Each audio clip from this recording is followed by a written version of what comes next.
So, welcome to the Talbot County webinar series. Thank you for joining us, Catherine and Macy. I hope everybody's having a good morning so far. Today, we're going to be discussing the 2023 protocol updates. So, you'll have an opportunity to ask your questions if you have any. Meg is our resident expert on the protocols. She was the one who helped design them and film them for this year. So we're very excited to have her. And during the presentation, if anybody has any questions, always feel free to ask. You can either ask directly or you can ask in the comments. I want this to be kind of as enlightening as possible and be the best use of everybody's time. So with that, let's get started. So Meg, I'm going to make you host. Okay. Well, thank you for coming. It's nice to see some people coming out and joining us in this webinar instead of just Lindsay and me sitting here chatting. As Lindsay said, I help with the protocol rollouts this year. I'm the protocol administrator, so I get to have my eyes and my fingers in on this stuff. So it's nice to be able to share it with our local people. The way we've designed today is definitely a question and answer. I'm not going to lecture you guys for 2 hours. Definitely not on this stuff. You've already seen the rollout. You already kind of have an idea of hopefully of what all the changes are. You'd better. So we're just going to go through them one at a time, and I'll sort of briefly introduce what I think about them, and then it's your time to ask questions. This whole thing is meant for you to ask questions, not for me to spend time on the computer here. That's definitely not my highest priority in the world, is chatting and blowing off steam. I've lost my ability to, oh, there's my mouse. Okay, so I'm going to go ahead and share the screen unless somebody has a question just to begin. All right, so we're going to share the screen. Am I doing this right? You'll tell me if I'm doing this wrong, right? You're doing it right. All right.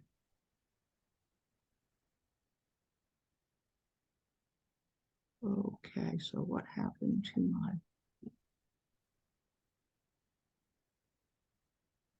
Nope, we don't need that. We just need my page I was on, which there it is. I'm sorry. This is my first time ever sharing a screen with anybody but Lindsay. It's okay. You're doing great. Okay. I just got to get, if I click on this, is it just going to get out of our way? There we go. Come on. I had this all set up for you guys and seem to have lost it. Any questions while I'm getting it back? Here we go. There we are. That's where we want it to be. So the first change that we had was in the general patient care communications. And I was telling Lindsay earlier, this is one that we thought would be like easy peasy because it is just a little bit of changing in a definition and wording, but it's got people tied up in a bit of a knot because we weren't, in this region anyway, following the protocol exactly to the letter anyway. So now people are all wound up that, oh my God, we've got to do all these consults. And you don't have to do a ton of consults. What was wanted was the old protocol said that you had to do a consult for all priority ones and all unstable priority twos or priority twos that continued to be symptomatic. And the priority threes could be notification by whatever means was decided on within your region. There were some regions that were concerned that we were spending too much time on the radio and pulling docs away from patient care too often to come to talk on the radio for a consult that was really more of a notification. So we have refined that a little bit. And so now you've got a notification, which does not need a doc on the radio. It's just you letting the hospital know you're coming. And you're supposed to be doing that for priority ones, priority twos, and specialty alerts. the consult is where you need the doc on the line, either to give you advice because you've just kind of run into a dead end, you've done everything you think you can do, and things aren't getting better or they're getting worse, or because you've hit a point in the protocol that it says in order to do thing X, you've got to do a consult and get permission to do thing X from a doc. And then the other thing that we consult for a bunch around here is, of course, our destination, whether it's may I fly out on a trauma decision tree, Delta or Charlie, or I want to go to a freestanding ER with a priority 2, and they're going to be really mad if I don't consult and make sure they're okay with that. So that's what that's all about. And what seems to have people tied up in a knot is, for the longest time, we were kind of skipping out on those priority 2 consults, and only doing the ones and the specialty alerts. And sometimes those were more of a notification. So now people are very aware of it, and we're getting a little pushback from the ERs. They're saying, why the heck are you calling us all the time all of a sudden? So I know Easton's ER had a base station class a couple of weeks ago. So hopefully they'll be more up on our new protocols. But that's sort of the background to it. So what's your guys' thoughts? What's your feedback? What are your questions on that? Hey, Marie, I'm sorry. I didn't realize I was the one who had to let you in.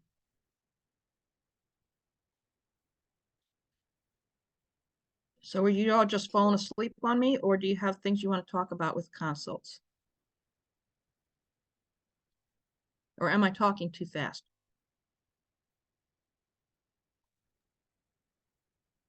I think you're doing good. I haven't seen anything in the chat so Yeah. far. Yeah. Okay. Okay. So if there are no questions, we can move on to the next topic, I guess. Okay. Yeah. Or does anybody want to talk about what goes into the consults and what goes into the notifications? And again, it's pretty straightforward, but I'm happy to go over it. Macy, you came off mute. Yeah, I don't necessarily have any questions, but I have been doing clinicals for paramedic school in the Easton ER, and they've definitely been like, why is everyone calling so much? I think it wasn't really relayed to them. It might have been now, but at first they were like, why is everyone like they don't need anything? But I was trying to explain to them it's a thing now. Yeah, yeah, and hopefully, I know that Dr. Pearl did a base station training a couple of weeks ago, and hopefully that will take care of that. Thank you, Macy, for helping when you're in there. Yeah, and I've talked to a couple of docs myself, but it's it's going to be a learning curve, and we're probably going to fall back into old habits. But keeping in your head that notifying the hospital that you're coming and what you're bringing usually is well received. They like to know what's coming so they can start to plan their room shuffle before we get there. And it should also in that way help them with transfer times. If they know what's coming, they have a little bit more time to plan. They're not as caught off guard when they've got a line of 5 stretchers sitting in their hallway, right? Anything? Meg, as host, you might need to let people in. I think Eddie might be trying to join. Okay. I saw when Marie was trying to get in, but I don't see. Okay, that's I fine. don't see anybody else. Is somebody else coming?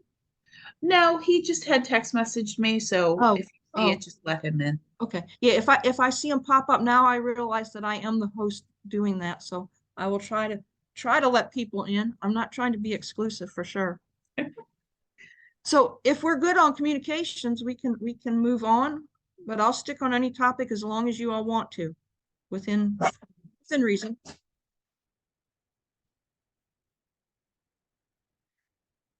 All right. Well, the next thing on my list is the pediatric changes in respiratory rates and cardiac arrest.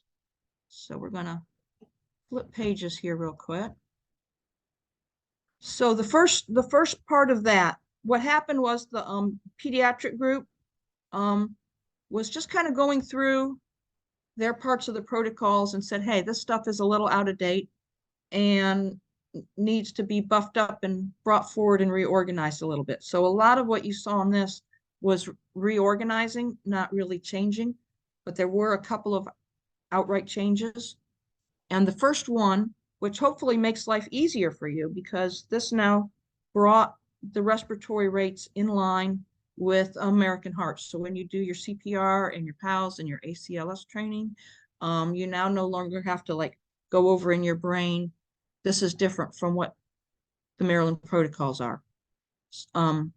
What the PEDS people did want to do though, and the general protocol group likes to do it also, is not have ranges. American Heart has, 5 to 6 and 3 to 5 and things like that in breaths per minute.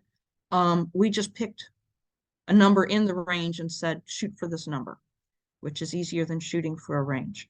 So for adults and anybody greater than 13, 1 breath every 6 seconds, which is 10 breaths per minute. Neonates and peds, so anybody less than 13, they get 1 breath every 3 seconds. And then in the newly born, you just go to the newly born protocol. Everybody good on that part? That was just kind of a relief for me. Okay, the stuff where things got a little bit more interesting and change-worthy was in the pediatric cardiac arrest stuff itself. And I'm gonna flip us to another page here. What they did was they looked at it and said, we put a lot of effort into working people through the high performance CPR for the adults. And we've also been doing it for the peds, but it's kind of buried in the back of the book under procedures. And there were a lot of spots where it just said do CPR or do high quality CPR, where it should have been emphasizing high performance CPR. The other thing that they really wanted to get things pushed on was that staying on scene, especially during COVID, but even before COVID, what was happening was you could see that with the adults, we were staying on scene and doing our 15 to 30 minutes of high performance CPR and on scene resuscitation before we started to load and go and get things moving, which is exactly what we wanted everybody to do. But when it came to the kids, especially the smaller the kid was, the shorter the scene time was, because people would grab that kid, jump in the ambulance and say, I don't like doing CPR on a kid, we're going. And we're hot footing it to the hospital as fast as they could. When in reality, what we need people to do is stay on scene and do those time sensitive procedures, just like we're doing for our adults. We were actually doing the kids a disservice by loading and going, because it was taking away the time that should have been spent getting that early epi in there, getting that good early CPR in there, getting them on the monitors, getting them shocked if they needed to. So we're trying to really emphasize now, stay on scene to do those early time-sensitive interventions. Do those 15 2-minute cycles of CPR. That gets us 30 minutes on scene. That's what we want you to do. I mean, obviously, if you get ROSC, then yeah, hot foot it to the ER or to the appropriate pediatric trauma center. But if you've got a kid in cardiac arrest, do like you've learned to do with the adults. Stay on scene, do that good CPR, do those good early interventions. High performance CPR, get them on the monitor. When ALS is there, get that IV or IO and early epi. I mean, you're hearing probably. Hey, Meg. Yes. Do you see if Rock is trying to join? Thank you. Yes. Thank you. Yeah, I was going back and forth. Please help me with that, because sometimes I'm looking at my notes and sometimes I'm looking at the screen. No, it's okay. Thank you. Yeah. Thank you. So, so for you BLS people, you're owning the CPR. I mean, you don't own the cardiac arrest as a whole. You can't do all of the drugs and all the other stuff, but that CPR is the thing that you guys can do and you can rock on. And we want you to do that for the adults, and we also want you to do that for the kids. Get on that CPR and do that really good high performance CPR. For the ALS people, the other really new thing that we want you to do is use that age-based epi table. The point of that is to try to get you to not have to do as much calculation, which will hopefully help you get the epi into the patient more quickly. You've probably been seeing that we're trying to, in the literature, we're getting away from large amounts of epi, repeated doses, and probably, I mean, we're down to 4 doses of epi for the initial cardiac arrest, and then 2 more if they rearrest after ROSC. You may see in the next year to 2 or 3 years that we go to one and done, something like that, because the multiple doses of epi are not doing our patients' brains big favors. But we need to get that first dose in there fast. And especially for the kids, really emphasizing getting that first dose in fast. So get your IO, get your IV, whatever you can get, and use that age-based chart so you aren't doing math, pulling out Broslow tapes, trying to figure things out. Just punch in the patient's age, and if you're using your hand heavy, like Lindsay's pushing, and the other things, tools that we've got, just go to that chart, and it's very, very simple. There's only a few different doses you might have based on the patient's age. If you want, we can talk about roles in high performance CPR. That was the other thing that really got brought forward in the rearranging, was the high performance CPR for the kids was way in the back of the book under procedures. And we just took that page, basically updated a few words and moved it into the BLS algorithm. Do you guys want to talk about that at all? This is it right here. Pediatric high performance CPR. And notice that, did somebody want to say something besides me? Would be very appreciated. Notice that it's got the roles, starting CPR. If you're a one-person CPR for infants and children, you do still do 30 and 2. But as soon as that second clinician comes in there, that's when we start that high performance CPR where you're doing 15 and 2, but your 2 breaths are snuck in there on the upstroke of the 14th and the 15th compressions. Is everybody good on that? Yeah. Good. Thank you for speaking. It's like the drills we did before, right? Yes, it is. It's exactly like the drills we did before. It's just bringing it to the front of the book and putting it in a spot where you can find it. Okay. Nothing's actually changed on that except its location and its emphasis. And you will see, I'm just going to keep scrolling down. For you ALS clinicians, here's the epi-dosing chart. And they broke the ages down basically the same way as the other PEDS age breaks have been. So it's trying to stay consistent with the age groupings.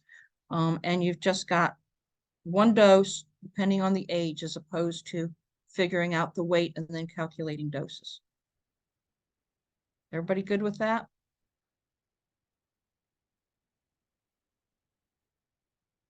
Anything else under high performance CPR, pediatric cardiac arrest, respiratory rates for anybody?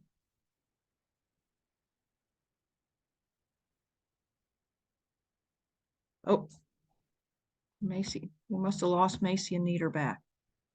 Here we go. All right, we still good? Does anybody object to moving on to talking about pacing and cardioversion? No, we're good. All right. Let me flip pages again here. All right, so a couple things were going on in the pacing and cardioversion. None of them are humongous, but they're important. And depending on where you live and where you work, some more important than others for people. The first thing that we did was just change emphasis a little, and this applies to everybody. But we were having times when people were interpreting the pacing cardioversion atropine side of the bradycardia algorithm, which is actually pacing and atropine, not cardioversion. Pacing, we definitely want to come first if we've got somebody who's symptomatic. We've got serious signs and symptoms. Somebody who's hypotensive, somebody who's having chest pain, having trouble breathing, having all of those signs and symptoms that can be related to their bradycardia. If that's when we want to go straight to the pacing. Atropine comes second on that side. And it's not just because one had to go on top of the other. It's we'd rather that you paced first. Atropine should be for only when the pacing is either ineffective, so you can't capture, you still got serious signs and symptoms, well, then atropine would be a good second thing to try. Or if for some reason pacing's unavailable, if your monitor's having a flub dub or something's going on, if you can't pace them, but you can get a line and give atropine, then that would be the other time to do it. And then if all else fails, then you go to the epi drip. And that's the way that's always been ever since we put in epi drip. So that part has not changed. The emphasis is what has changed. The other change, and this doesn't really apply right now to the Talbot people because we're not using ketamine in the dosage that we would want to use for pain management. But when you have ketamine as an option for pain management, it is a good choice some of the time for pacing and cardioversion. Remember that when we're doing pacing and cardioversion, it can be very painful. And I'm going to flip to that ketamine page if you don't mind, if nobody has any objections.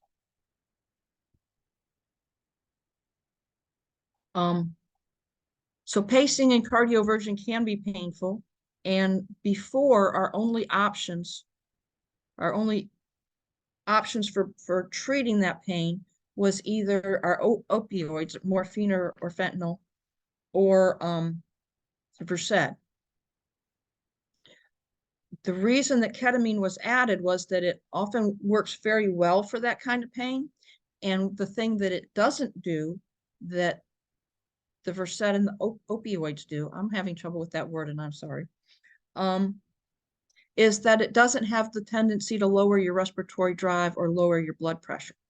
And so you've got oftentimes our patients that were cardioverting and pacing are because their bad heart rhythm has brought their heart rate down or up to a point where we're having a really hard time with them maintaining a good blood pressure. So adding in a drug that's going to drop their blood pressure even more is something we've been very hesitant to do. So we were getting a lot of patients that were not given any kind of pain management at all for the discomfort from their pacing or their cardioversion. So ketamine was added as a good option for a lot of those times. But we also want you to remember that the ketamine is not indicated when there's chest pain. So you've got to pick and choose your options. This is not a one is always better than another. This is you've now got 3 options instead of 2, and you want to look and see which of your 3 options is most appropriate for the patient that you're treating at the time.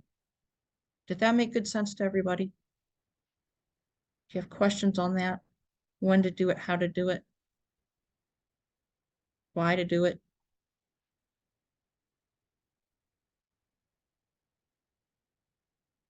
If you don't, we'll move on to the next thing. What do you think, Lindsay? We're going fast. Well, if there are no questions, then let's move on. Yeah, I mean, I'm not gonna, like I said, I don't like to hear myself talk, so I'm gonna keep moving if you all don't have stuff you want to talk about. So the next topic I've got is the AFib, flutter, and diltiazem. So I'm gonna flip us back to page 50.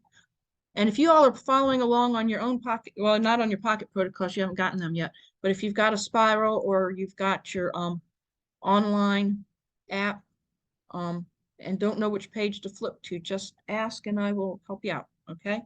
Remember that the page number at the top that is actually what you have to punch in to get you there is not the same as the page number at the bottom because one is going by the whole PDF thing and the other is based on the index. Good. So we're now at tachycardias, irregular tachycardias, our AFibs and aflutters, among other things. And that's what we want to look at right now is AFib and aflutter right over here on the left side of the protocol. And what's driving this change is we were having some incidences where people were treating AFib more often, but occasionally aflutter, but it's mostly an AFib driven thing because it's the more common of the 2 rhythms. You see somebody having AFib and it's a little bit fast or even in the normal range, but the monitor says AFib with RVR and people are like, oh, AFib with RVR, we're supposed to give that diltiazem. But reality is that some of the time those people are a little bit tacky for a really good reason unrelated to their heart rate, right? They may have an underlying medical condition, not cardiac, that's causing them to speed up their heart rate. Just like we get into sinus tach to compensate for some underlying thing, a person whose heart rhythm is AFib is still going to become a little tacky, compensating for some other thing like a fever or pain or various other issues that might be going on.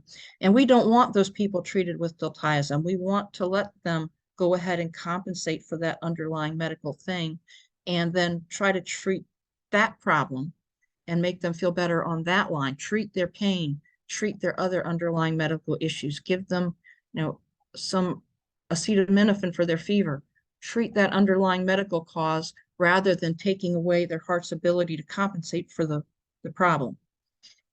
So that is why you'll see that there's now a heart rate guideline for diltiazem. If we're in that greater than 150 and they're symptomatic and they're unstable, absolutely, you're going to do just what we've always talked about doing, which is cardioversion. But if they're in that tacky range that's less than 150, not cardioversion bait, we don't want you to start throwing in diltiazem if their heart rate's less than 130 and their blood pressure is greater than 100.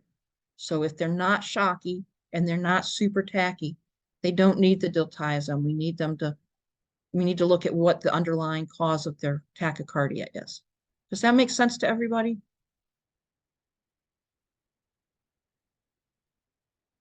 Are you all awake? The other thing, just to keep things consistent between the two pages, you'll notice when you flip to the other page, if you flip to the regular rhythms page, you see that same statement right at the very top. Hemodynamically unstable with life-threatening rate-related signs and symptoms greater than 150. Right under that, it says underlying rhythm. Treat the underlying non-cardiac cause if present before you start looking at slowing down their heart rate. Look and see if there's a non-cardiac cause for that rhythm that you need to treat. Am I talking too fast? Am I giving you enough time to ask questions? You're good, Meg. All right, cool. Cool. So if you all are clear on that, we're going to talk a little bit about refractory VFib and VTAC. And this was really, really just a clarification for a couple of things. This is nothing big, nothing truly very new.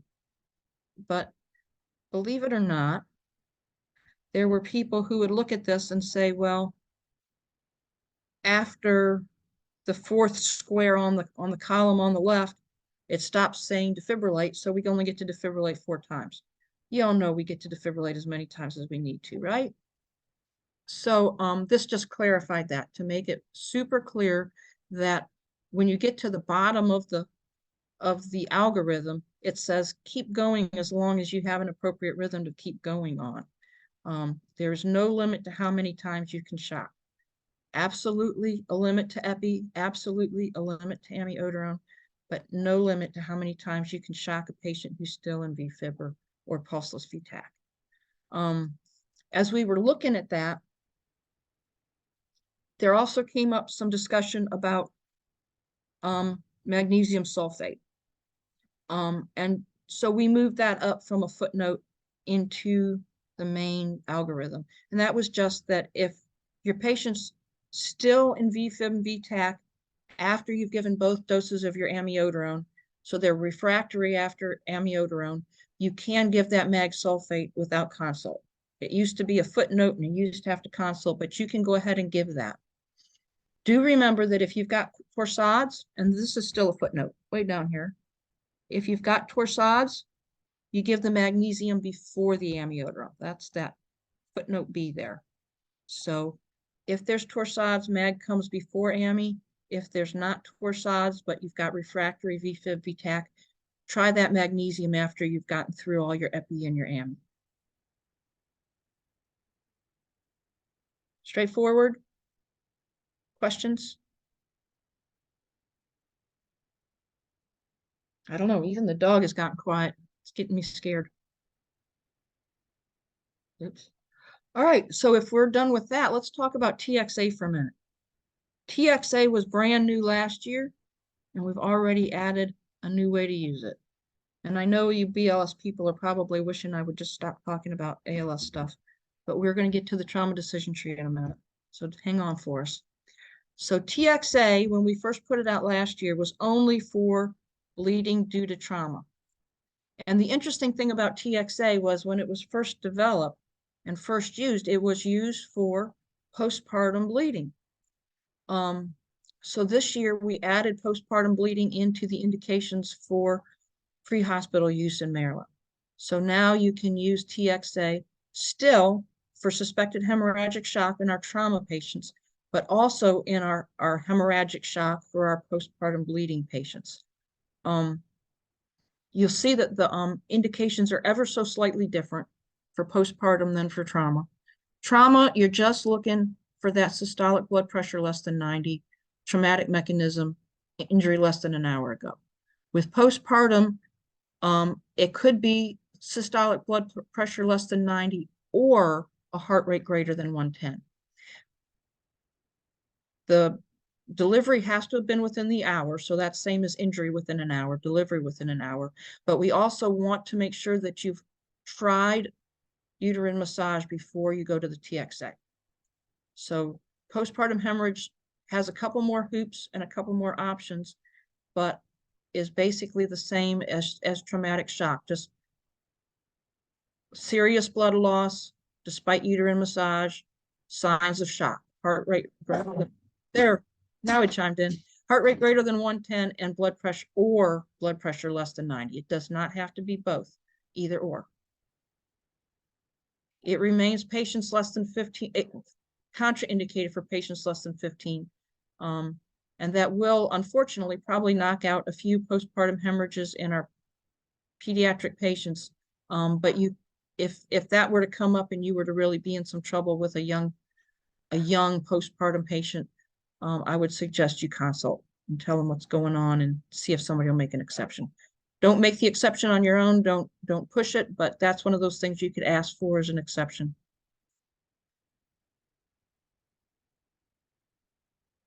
Any questions on that? Anybody use TXA yet?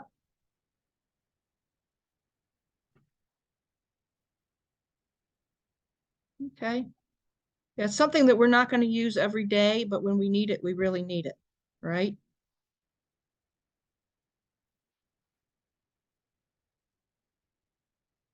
Okay.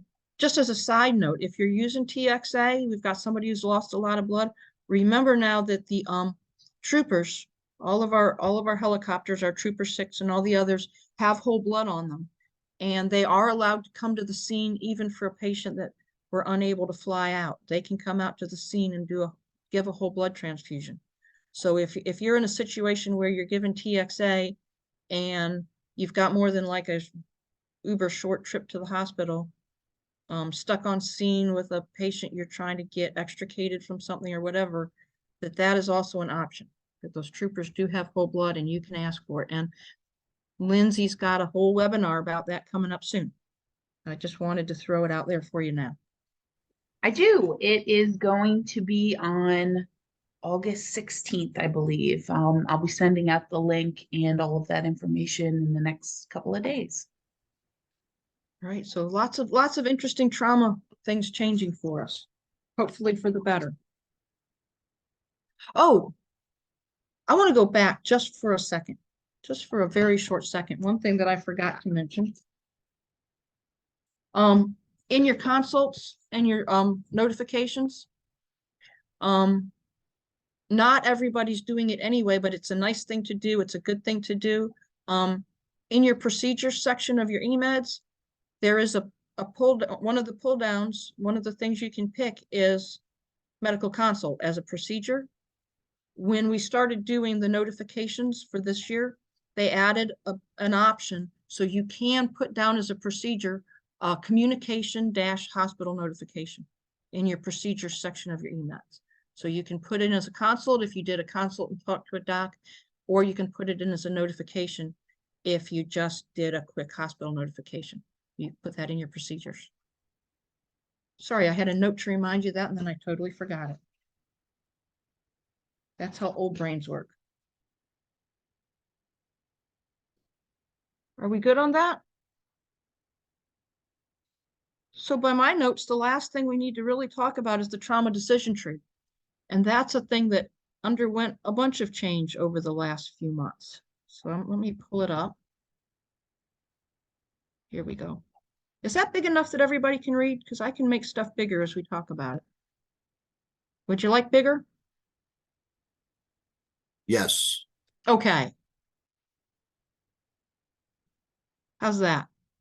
Is that good? That's good. Thank you. Okay. Thank You're you. welcome. We're going to talk about it box by box.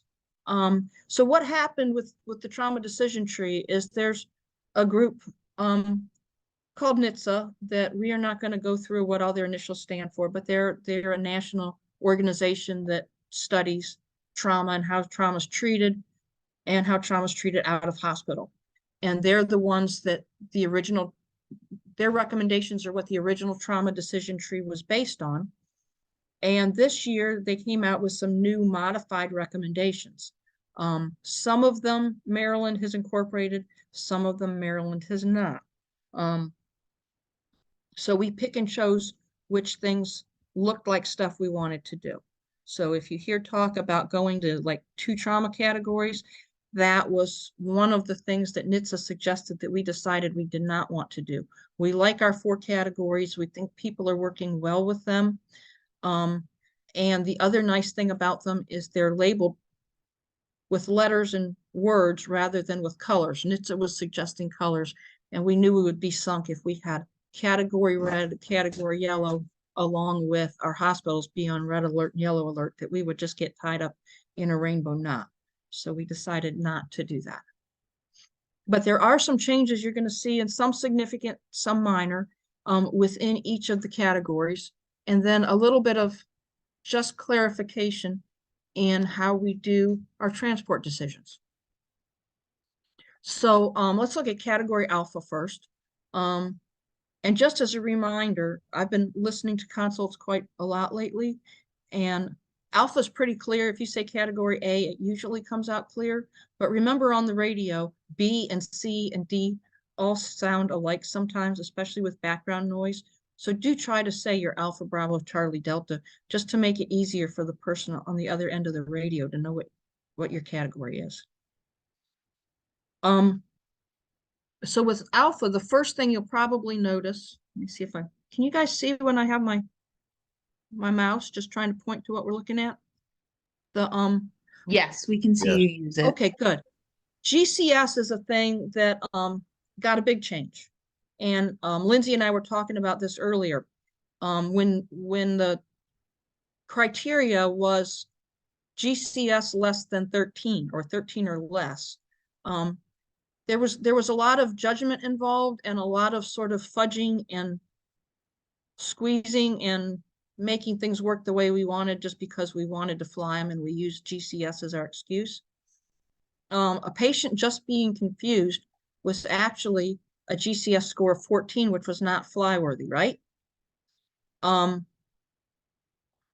Something else had to be going on. A prolonged loss of consciousness was one way to get people into that GCS less than 13, or if they weren't following commands, or they weren't speaking, they weren't answering questions. Those were all ways to get our GCS down below that 13. But a lot of those, as you can kind of tell, involved clinician judgment. There was a lot of judgment to it, a lot of iffiness to it.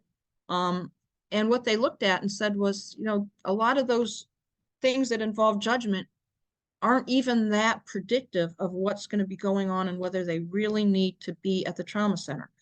But motor GCS of 6, less than 6, is very predictive of a patient that needs to be at a trauma center rather than a local ER.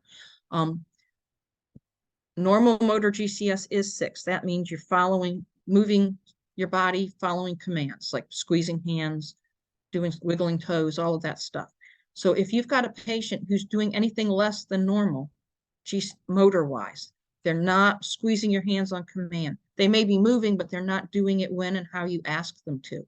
They're not wiggling their toes. They're not moving their fingers. They're not blinking their eyes. They're not doing what you ask them to do. That's motor GCS less than 6. That is a category alpha. Everybody good with that? That's one that we're having. I know people are having trouble still wrapping their brains around. My patient's lost consciousness and is really confused, but they're awake now and talking. I'm going to fly them for low GCS. No, look at their motor GCS, okay? Then there was some clarification. The next box down, there was some clarification on the blood pressures.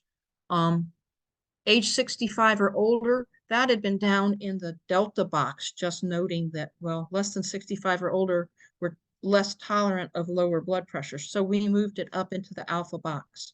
If you're 65 years or older and your blood pressure is less than 110, that should be a category alpha.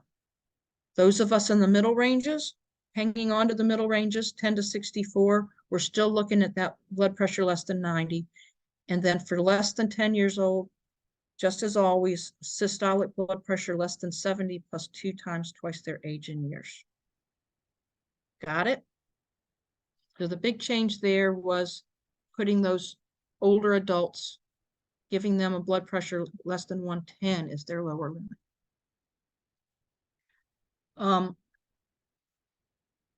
Heart rate greater than systolic blood pressure is another addition. That's called the shock index. And shock index is another thing that's been added because it's very predictive of a need for transport to a trauma center.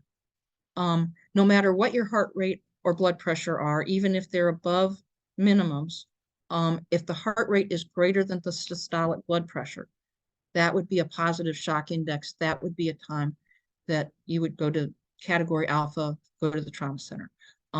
That applies to patients greater than or equal to 10. For patients less than 10 years old, the shock index gets much more complicated. And so we didn't even attempt to do that at this point. It may be added later, but right now it is not. But for 10 years old and older, even if their blood pressure is 120, if their heart rate is 125, that would be heart rate greater than systolic blood pressure, positive shock index, category alpha. Everybody cool with that?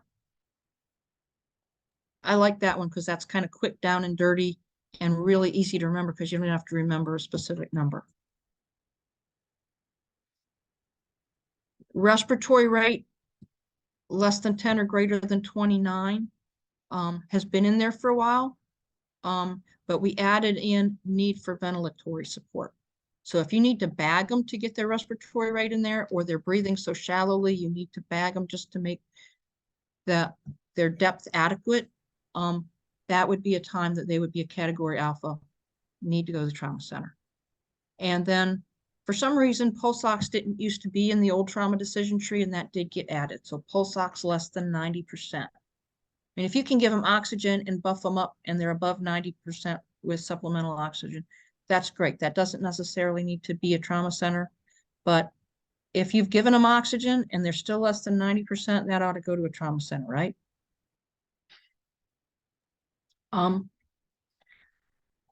So that's the category alphas, the things that all look life-threatening based on vital signs and level of consciousness, just as alpha's always been. Bravo is looking at super serious injuries, right? So let me make that a little bigger. Is that good for you guys? Okay, so Bravo, the 2 or more long bone fractures were always there. Oh, I've lost my mouse. There it is. 2 more proximal long bone fractures. So that means femurs and humeruses. It doesn't mean bilateral tib fibs. It doesn't mean radius ulnus. It means proximal, the ones closest to the body, right? Amputations proximal to the wrist or ankle. Chest wall instability or deformity, that's always been there. The crushed, degloved, mangled, pulseless extremities, always been there. Open or depressed skull fracture. That I think we changed the wording a tiny bit, but that's always been in there. The penetrating injuries, head, neck, torso, extremities, that's not new. Pelvic fractures, not new. But where you start to see a little bit new here is the suspected spinal injury. Before it said new onset paralysis or something along those lines, but we don't want you to have to wait till your patient's a quadriplegic or a paraplegic before you send them. If they've got a suspected spinal injury with any new motor or sensory loss, that's a category Bravo. So it doesn't have to be total paralysis. It's motor or sensory loss. So if they're numb, if they've got tingling, weakness, any motor or sensory loss suspected due to a spinal injury, that puts them into a Bravo. And then tourniquets and active bleeding and need for wound packing got added. Again, this was something that had not been in there before because it seemed to be being covered by the hypotension up in the category Alpha. But in actuality, we'd like to get them sent and fixed before they hit an Alpha range of low blood pressures. So we added in active bleeding requiring a tourniquet or wound packing with continuous pressure. So if you've put a tourniquet on a patient or put in some hemostatic gauze and packed a wound, something like that, that ought to be going to the trauma center as a category Bravo. Good? Good. All right. I'm gonna have to leave. All right. Well, thanks for coming, Eddie. All right. So if there's no questions on the Alphas and the Bravos, let's move on to the Charlies. And there were some modifications here in the Charlie section. First thing is that the unrestrained child in a high impact crash got clarified a little bit. It used to be, I think, basically a child in a high impact crash, and it was a Delta, but they want children who are unrestrained or their safety seat is not secured in a high impact crash. They rolled over. There's a lot of intrusion in the vehicle, a head-on crash. We want to consider those a Charlie. But a properly restrained child, then we want to look back down a little bit more carefully at them. But if they've been thrown around in a high impact crash, and high impact is important there too. They wanted to make sure that this was not an unrestrained child in a fender bender. There was a lot of discussion over making sure that we emphasized high impact crash here. So category Charlie, kids, unrestrained, in a high impact crash. So a 5 mile an hour fender bender and they weren't in their car seat is one thing as opposed to a rollover and they weren't in their car seat. You good on that? Fall from height, the next one down, used to be how high we were worried about was based on age, but they found that if you're falling from a height greater than 10 feet, it really doesn't matter which age category you're in. That's all a category Charlie, all something that you ought to at least be considering the trauma center for. The exposure to blast or explosion has not changed. Some of the high-risk auto crash stuff has been modified a bit. Intrusion is still there, intrusion greater than 12 inches, but need for extrication, which got taken out a few years ago, got put back in. There was some thought of taking out intrusion and just putting in need for extrication instead, because that kind of indicates how badly the intrusion has gotten to the patient. But the other thing you notice here is that the need for extrication for patients excludes just they couldn't get the door open, okay? So door pops, couldn't get the door open is not part of need for extrication. We mean that the patient's pinned in like, you know, the seat belts come down in their lap or their legs are pinned, a true extrication, okay? If you truly have to extricate that patient because their body's restrained in there by pieces of the car holding them back or they're tangled into pieces of the car, that would be a Charlie. Ejection or partial ejection from the vehicle has not changed. Death in the same passenger compartment has not changed. Vehicle telemetry data consistent with high risk of injury has not changed. Rollover without restraint, again, not changed.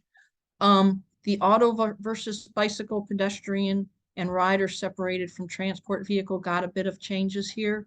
We wanted to make sure that the pedestrian or the bicyclist that got thrown or run over was actually a significant impact. I mean, sometimes, you get a pedestrian that gets, dinged by a passing side view mirror or something and really doesn't have significant impact to them. So that would be auto versus pedestrian, but it wasn't significant impact. But if they're significantly impacted, if they're thrown, they're run over, or they got hit by something moving more than 20 miles an hour square on, that should be a Charlie. Visible seatbelt sign was added. And we all know what that is when we've got that mark going across where the seatbelt and the shoulder belt were, particularly across the belly. If there's a big old welt red mark contusion across the belly where their seatbelt was, that would be visible seatbelt sign. That would be of concern. And then finally, riders separated from their transport vehicle. It used to just be ejection, or rider separated from their motorcycle or ATV. But we've changed it to emphasize that it doesn't matter what their transport vehicle was. If they've got any kind of a transport vehicle, including an animal or a watercraft, a jet ski or anything, they were moving at some rate of speed and they got separated from it, thrown off of it, ejected from it, that ought to be considered a Charlie. I mean, if you were sitting on your horse and just simply fell off, not so very much a Charlie. But if you're galloping along, going over a jump and you got separated from your horse, definitely a Charlie, right? Are we good on that one? And then finally, our deltas. And some of the changes in the deltas are because things we already discussed got moved up to other categories. So there's a little bit of room in the box here, but we also clarified a few things. We still have older adults, which is for Delta greater than 55 years old, which I don't think is old, but that's me. But once you do hit that age, we don't do so well with being banged around as much as you younger people. So risk of injury or death increases after age 55, and low injury mechanisms may cause more severe injuries for the older adults than they do for the younger adults. So that's still in there as a Delta. In the low level falls for children, again, there was a long discussion about the fact that, well, a kid has a low level fall and that's the only thing wrong. They're non-symptomatic or they have a bump or a bruise. That's not a good reason to be a Delta. But if you've got a low level fall with some kind of symptom, some kind of sign that they had a decent impact, that ought to be considered a Delta. So this is how it ended up being worded the way it is. So low level falls in children less than 5 with a significant head injury. So if they fell down and broke their arm, that's a low level fall, but that's not necessarily a category Delta, right? But if they fell down and bumped their head, and in addition to bumping their head, we see that they've got altered mental status or a prolonged level of loss of consciousness, or they're having seizures, or they've got a non-frontal hematoma, which means a hematoma, a big old lumpy bruise that's not on their forehead, or they're vomiting. Anything like that, those kinds of signs and symptoms, those head injury symptoms in a low-level fall with a bumped head, those are things we want you to consider Delta and think about sending those younger kids off to the trauma center. Oops. Hi, Amanda. And then burns was a thing that was causing some question. Burns by themselves, is there a question? And Winter Soldier. It's gotta be Winter Soldier. Okay. That doesn't seem to be a question. Is that just an unmuted mic? Yeah. Hey, can you mute her for me? Thank you. Okay, thank you. So Amanda, we were just talking about the trauma decision tree. You came in just in time. So burns was a thing here that was causing some issue because it said burns with trauma mechanism should go to a trauma center. And that led a lot of people to interpret that as all burns are category deltas, which is not really the way it was meant to be interpreted. Burns without trauma mechanism, if they meet the burn categories for going to a burn center, you fly them for the specialty center, not for a category delta. Does that make sense? If you've got burns that meet the burn criteria for going to a burn center, you don't need to worry about where on the decision tree they fall. They fall in the burn center criteria. You send them to a burn center. This was in here because burns with trauma mechanism, you want them to get triaged to a trauma center rather than a burn center. And that would be wherever in the Alpha, Delta, Charlie range they might fall. So you could have a, Alpha or Bravo injuries along with burns. They would be an Alpha or a Bravo flyout. Okay, if they are a older adult, greater than 55 with burns that don't meet burn center criteria, and they've fallen down and have bumped their head and are on blood thinners, that would be a category delta consult, right? Does that make sense?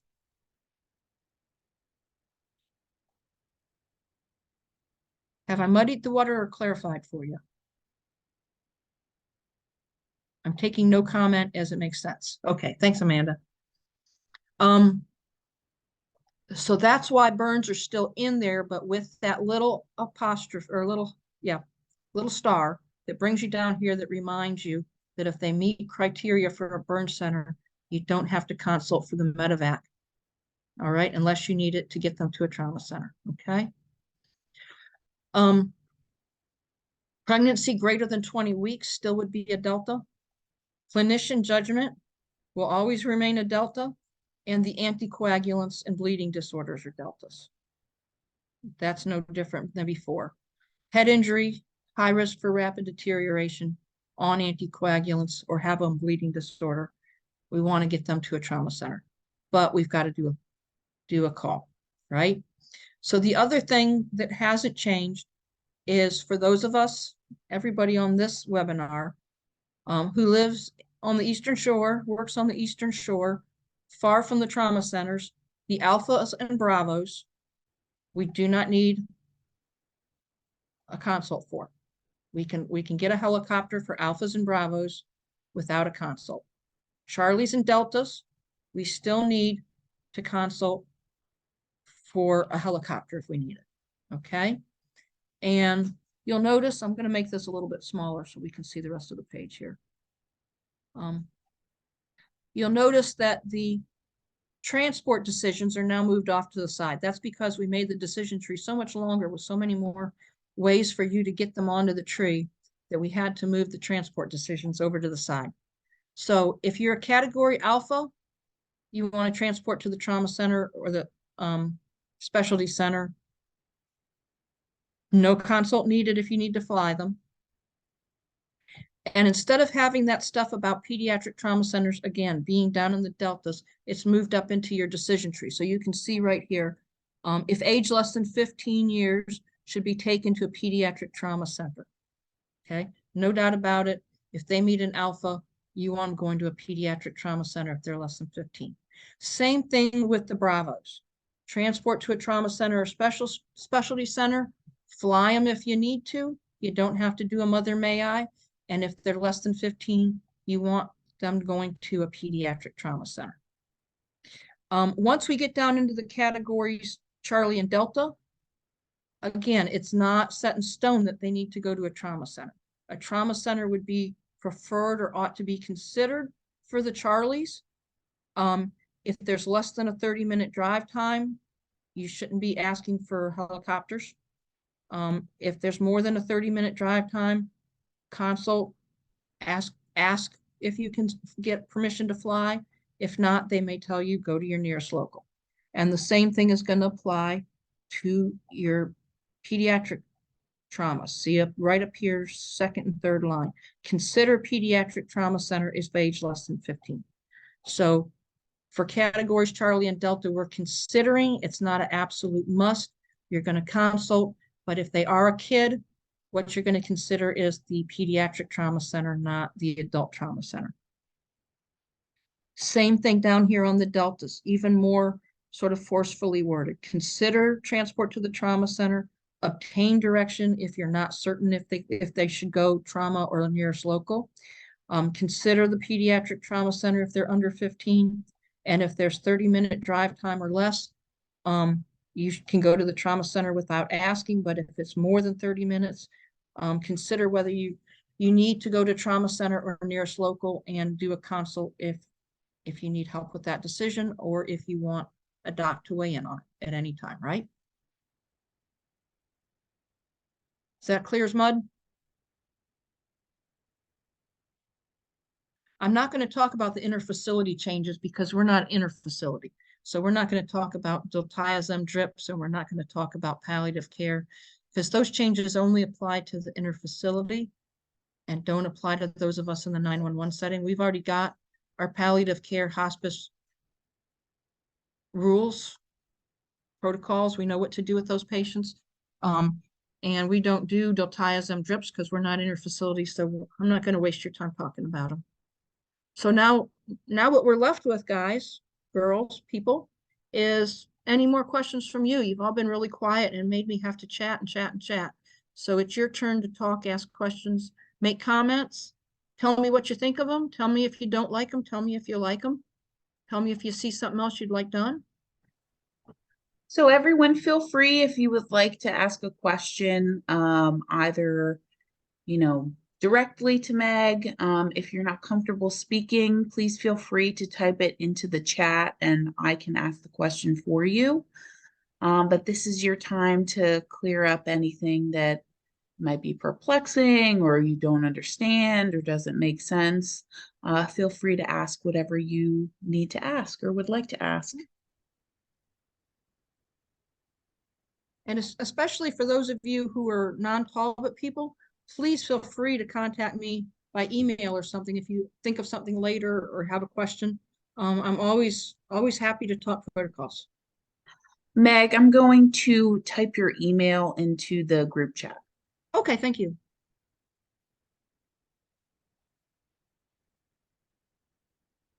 Are you putting the Talbot talb.gov one, please?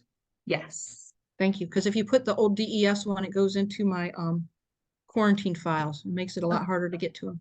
Okay. Yeah. And it's talbgov.org, right? Yeah. Okay. mstein@talbgov.org.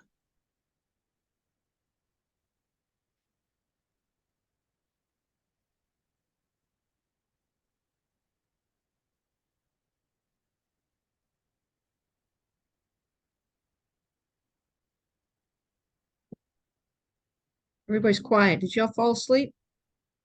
Or are you under caffeinated? Probably under caffeinated. You're very welcome, Catherine. I'm glad that it answered the questions that you had. Oh, good. Anybody else? I can't see the chats right now because I think because of my, I'm going to stop sharing my screen so I can see what you all are doing. There we Okay. go. Great. I can put the screen back up if you want. I just figured if you're saying stuff this way, I can see it. Sure. Anybody else, any questions? So for today, the course is going to be worth 2 hours of local state credit. I am going to be adding the roster most likely today, if not by the end of the week. If anybody has any questions about anything, please feel free to either reach out to me or Meg. I will also be posting the recording of this lecture on EMS1, and I'll be sending it to other jurisdictions so they can disseminate it as they see fit. I'm also going to try and figure out maybe getting a YouTube channel for everybody to access. But yeah, so like I said, if you have any questions now, feel free to ask them. Otherwise, feel free to leave. And thank you all for joining. We really appreciate your time. Yeah, thanks for your patience and your listening.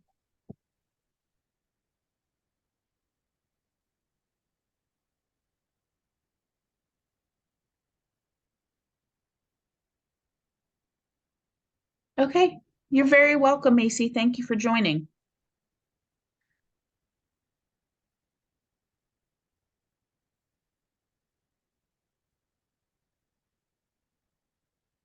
Okay, if there are no more questions, I'm going to stop recording, and I hope you all have a wonderful day. Thank you so much.